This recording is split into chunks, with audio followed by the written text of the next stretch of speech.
From a tiny ball of clay to two unique tortoise earrings and a matching barrette, this polymer clay tortoise pattern is one of the easiest canes you can make. And today, we're not wasting a single scrap of clay. Let me show you. Start off with some conditioned translucent clay. Now I'm mixing in orange mica powder. I always test on a small piece first and adjust from there. I prefer slightly muted tones, so I'm adding just a tiny winkle of bronze mica powder to soften the orange. Also, my Chief's Vibes officer, Erza, will be dropping a few side tips throughout the video. She's also today's DJ, spinning the vinyl in the background. Once you're happy with the color mixed thoroughly, a pasta machine helps here. Just be careful not to dump too much powder in at once. We've all done it. Roll the orange clay into a long snake. Then make a smaller black snake buddy. Now chop them into chunks. And suddenly we have a family of very chunky baby snakes. Now just loosely mix the chunks together. Don't overthink it, just aim for an even spread. Think of it as a clay salad, but don't eat it though. Next, squeeze in a little translucent liquid clay. We're also folding in gold leaf.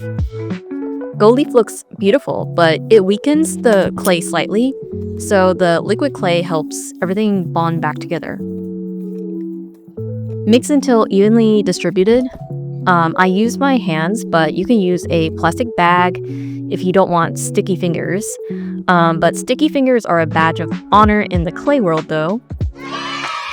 The key here is compression. You're not just mixing, you're pressing everything together so the seams disappear.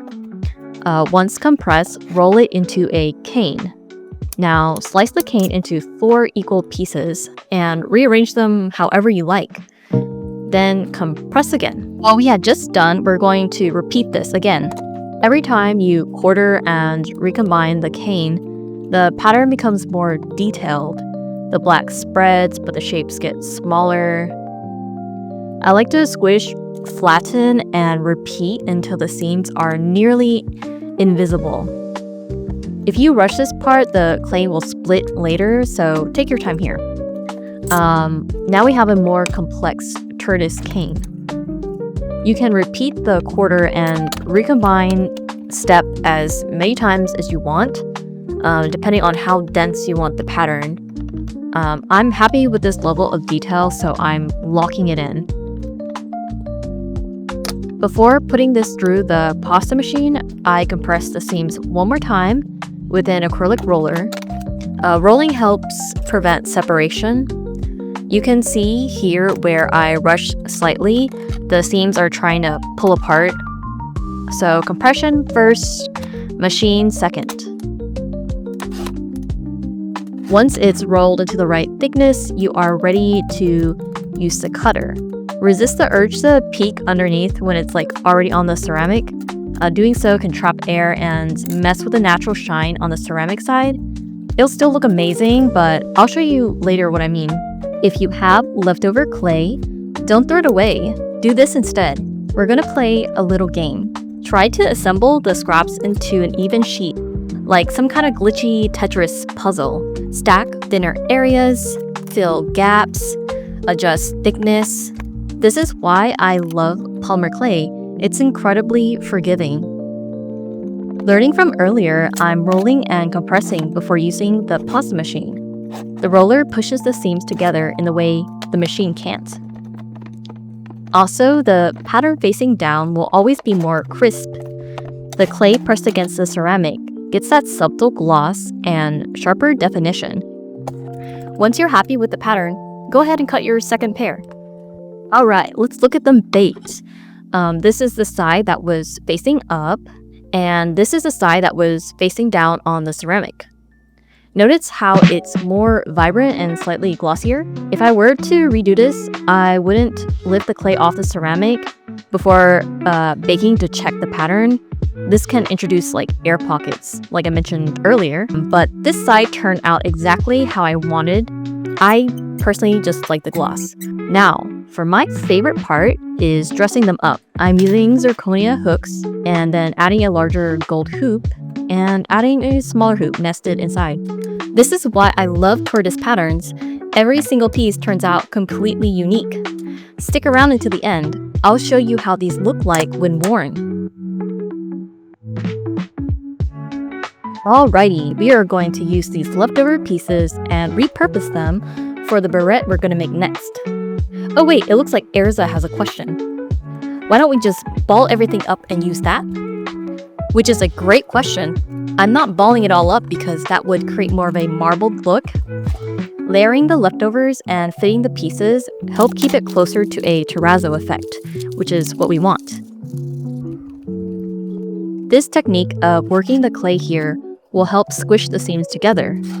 This is by squishing them together and then flattening. Correctamundo, Erza. After flattening with your pasta machine, cut out your next shape. And then after it's baked, I'm applying UV resin on top and putting it into the UV lamp for about 90 seconds.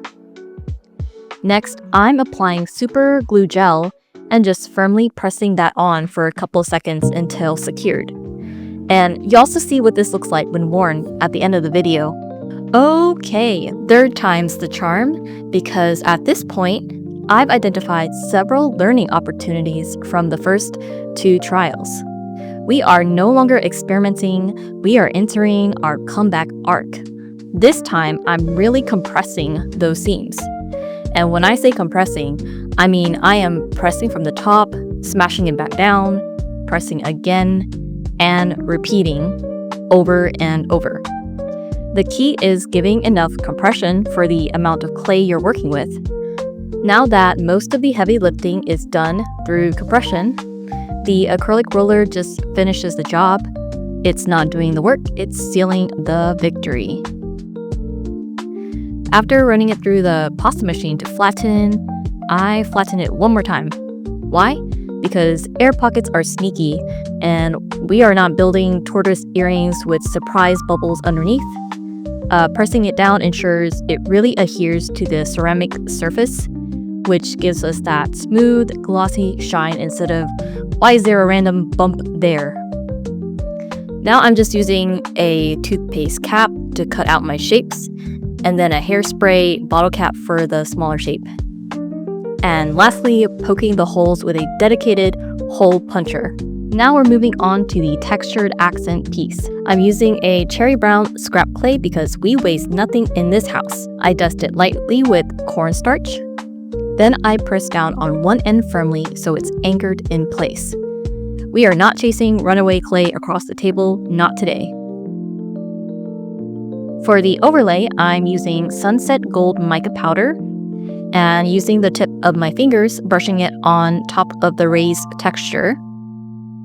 Here's a pro tip. Dab your fingers onto the ceramic first. If the powder is just floating on your fingers, it might fall off, so you want the powder slightly flattened on your fingertips.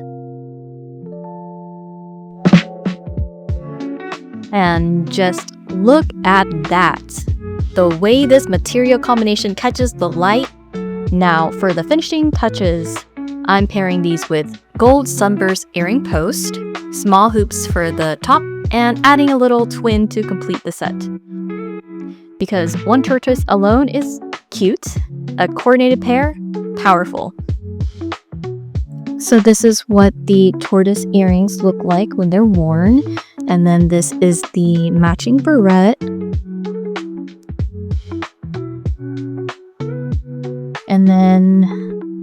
And this is the second pair of earrings with the cherry brown accent.